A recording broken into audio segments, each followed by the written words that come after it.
បងប្អូនអរគ្នានេះបងប្អូនជួយមើលតិចមើលប្រទេសអ្នកមានគេថតកុននឹងអីទៀតហើយនេះសកម្មភាពប្រជាជនអ្នកមានណាបងប្អូន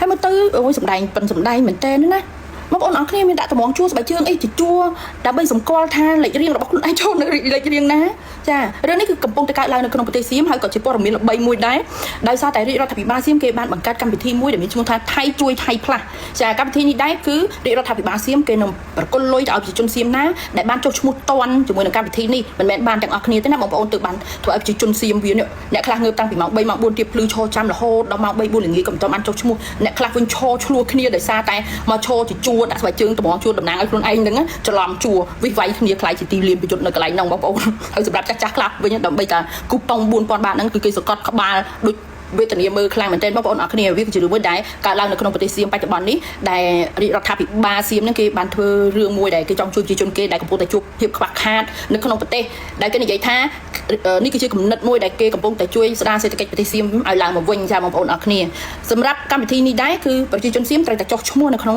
app របស់គេហ្នឹងហៅថាក្នុងការចុះឈ្មោះហ្នឹងគឺត្រូវតែមានលក្ខណៈគ្រប់គ្រាន់ទើបបានលុយ 4000 បាតហ្នឹងហើយនេះក៏មិនមែនជាលុយសតដែរគេហៅថាគូប៉ុងសម្រាប់គូប៉ុងនេះគឺអាចប្រើប្រាស់បានតែនៅក្នុង app របស់រាជរដ្ឋាភិបាលដែលវាបានបង្កើតដែលមានអាវ៉ាន់រាប់ម៉ឺនមុខនៅក្នុងកម្មវិធីនោះទេបើសិនជាយកលុយហ្នឹងមកស៊ីចាយខាងក្រៅគឺអត់បានទេហើយសម្រាប់ការទិញអាវ៉ាន់ហ្នឹងដែរគឺយើងចំណាយលុយ 40% រាជរដ្ឋាភិបាលវាចំណាយលុយ 60% ក្នុងការជួយចេញហើយអាការចេញហ្នឹងគឺលុយនៅក្នុង 4000 បាតហ្នឹងណាបងប្អូនណាហើយកម្មវិធីនេះដែរធ្វើឲ្យប្រជាជនមួយចំនួនធំក៏មានការហួសចិត្តខ្លាំងមែនទែនហើយក៏អ្នកខ្លះជេរទៅដល់រាជរដ្ឋាភិបាលដែលវាធ្វើរឿងអញ្ចឹងណាពីព្រោះវាគឺជារឿងមួយអាម៉ាស់នៅក្នុងប្រទេសវាដោយសារតែវាមិននឹកស្មានថាប្រជាជនវាមាន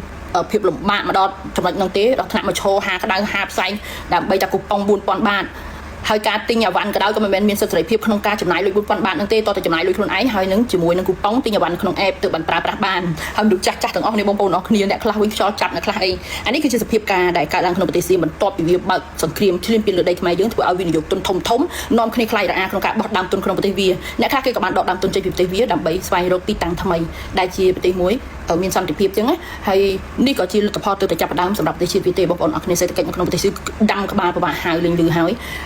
សង្គ្រាមក្នុងប្រទេសវាដោយសង្គ្រាមផ្ទៃក្នុងផងហើយឥឡូវវាបើកការឈ្លានពានលើទឹកដីខ្មែរយើងផងវាកំពុងតែទាញទៅឲ្យប្រទេសវានេះដណ្ដាបទ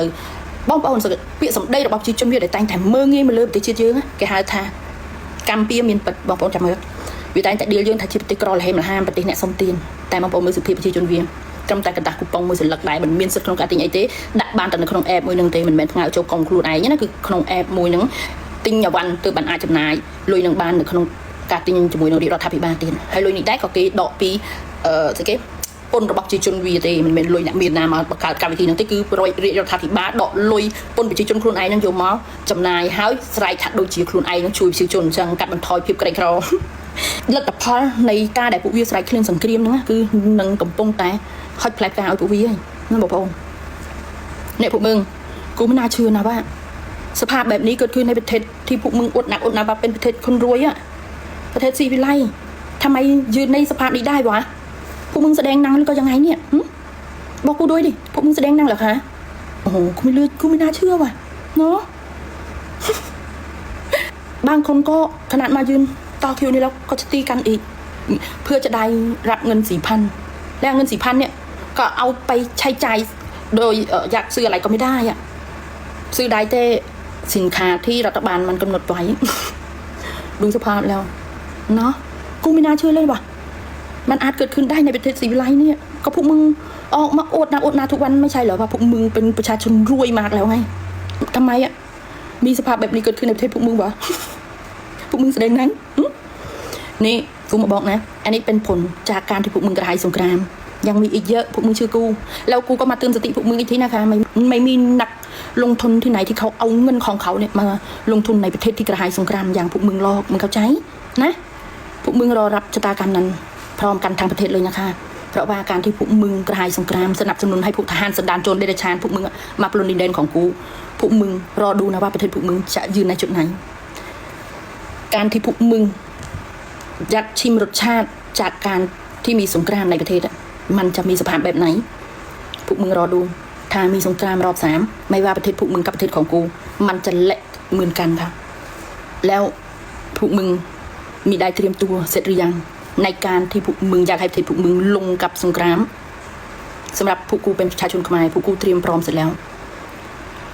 ถ้าพวกกูหนีสงครามไม่ได้ โดยพวกมึงไม่ยอมทำตามการตัดสินของศาลก็ตามนั้น แต่ไอเรื่องสงครามเนี่ยประชาชนខ្មែរกูเคยชิมมาละมันไม่อร่อยหรอกค่ะ แต่สำหรับพวกมึงก็อยากชิมรสชาติที่ไฟสงครามอ่ะมันร้อนแค่ไหนเดี๋ยวพวกมึงก็ได้รู้ค่ะโอเคเนาะโชคดีประเทศที่โอดวาสีวิไล